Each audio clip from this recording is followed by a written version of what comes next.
Higher order thinking skills. Is chewing food to break it down into small bits enough for digestion? Why or why not?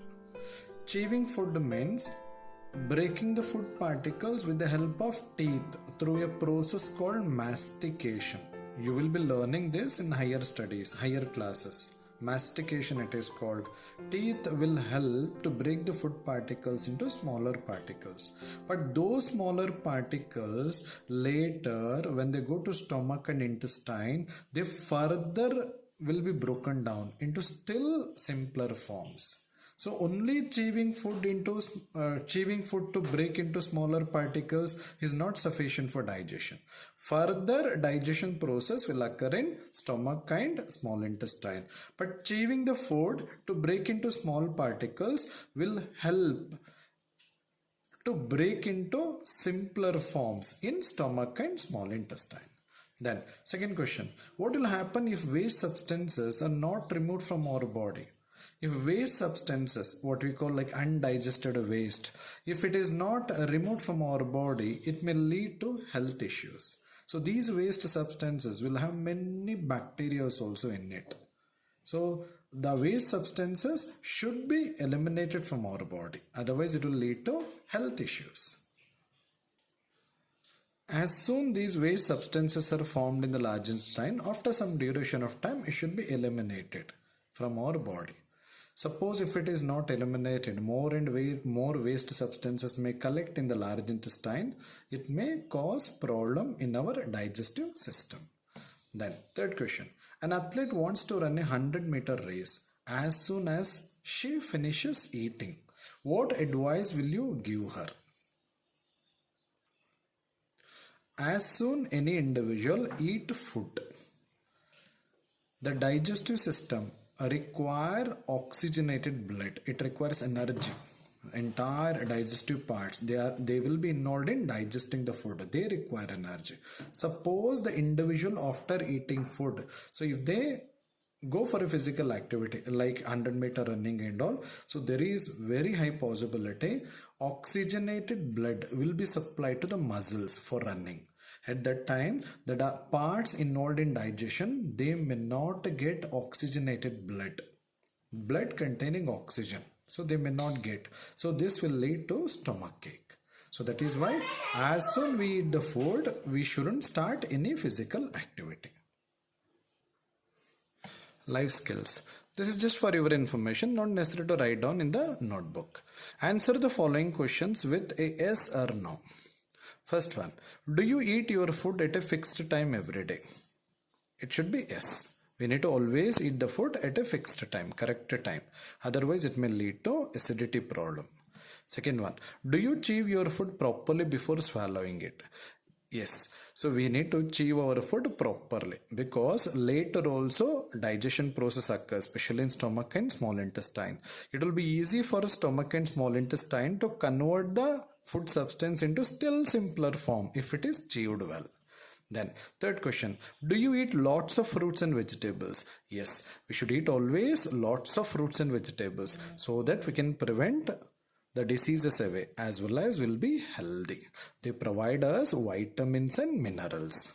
Fourth question, do you wash your hands before and after eating? Yes, we should always wash our hands before and after eating. The reason is if there are any germs in our hands, so they can be removed by washing our hand. Fifth point, do you rinse your mouth after eating? Yes, we should always rinse our mouth with clean water after eating because if there are any food particles sticking to the teeth, it may lead to tooth decay or a toothache. So that is the reason we should always rinse our mouth after eating. Then activities for assessment. Do a project on good eating habits. You can also make a website on project. So how you can make a website? You can just go to this. So this particular website link of Orion Black Swan itself. There are some easy steps where you can make your own website as well as you can upload the information. Okay, good information which can be given to others. So you can make a project on good eating habits. Okay, this is optional. So if you're interested, you can go ahead. So when the school starts at that time, so science teacher will be giving guidance related to this. Then second one, model of the digestive system. So this is also optional. So if you have time, if you can try, definitely you can try. Otherwise, when the school restarts, at that time we'll try. Aim to make a simple model of a digestive system. Materials required: a plastic bag to represent the stomach. To represent the stomach, we'll take a plastic bag because it is somewhat sack-like. A pair of scissors, glue, different colored ropes, 7-meter long rope for small intestine because it's very lengthy. Okay, 1.5 meter long rope for large intestine, 1.5 meter long, and 0.25 meter long rope for food pipe. Food pipe is nothing but esophagus. Then method: glue one end of the food pipe. Food pipe, you need to glue food pipe rope to the opening of the plastic bag. See, to one end of the opening, that is opening of the plastic bag.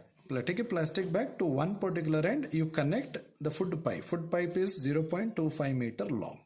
Okay, esophagus you are connecting to the stomach. Then second, next, twist the small intestine rope into coils. You should make a 7-meter long rope. Okay, it should be of different color compared to food pipe. So you actually coil it. You should coil it, twist it. Okay, you should coil it. Coil it, then use glue on the coils to make sure that they do not come undone.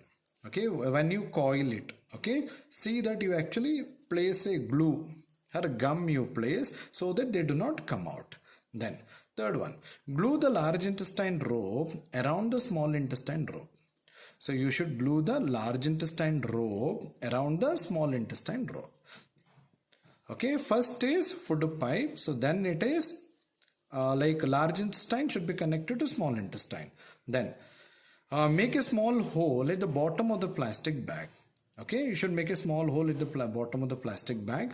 Fifth one, finally glue the intestine ropes so to the small hole at the bottom of the plastic bag. You now have a simple model of the digestive system. So what you're going to do is, you should take a plastic bag. Consider this is a plastic bag. To one end of the plastic bag, you tie one rope here. You should fix the rope to the one that is where the opening of the plastic bag is. So that should be fixed to this one particular rope. So that rope is nothing but food pipe, which is called esophagus. See that it is of one particular color. Then this will be the plastic bag. Then what you're going to do is, you will take one a long different colored rope. Okay, then coil it like this. Okay, in this way you will coil it and keep. Okay, one end of that particular rope should be fixed to the large intestine. So large intestine is this. This is large intestine. So this rope should be of one particular color. Then this will be another rope which is kept coiled. That is of one more color. So join this rope as well as this rope. Small intestine, large intestine, you should join. Then one end of the small intestine, you need to join to the plastic bag here. So it should come here and it should join to the plastic bag. Now your digestive system, that is the model of the digestive system, will be ready. So this will be one rope. This will be the opening of the plastic bag to which the rope is connected. This will be the plastic bag. It will have other end. So that should be joined with the small intestine. Later small intestine should be coiled. Then it should be connected to large intestine. You should arrange the large intestine in this way. So that's how you can make a model of digestive system. When the school starts, so the science teacher will show you this particular model in the class.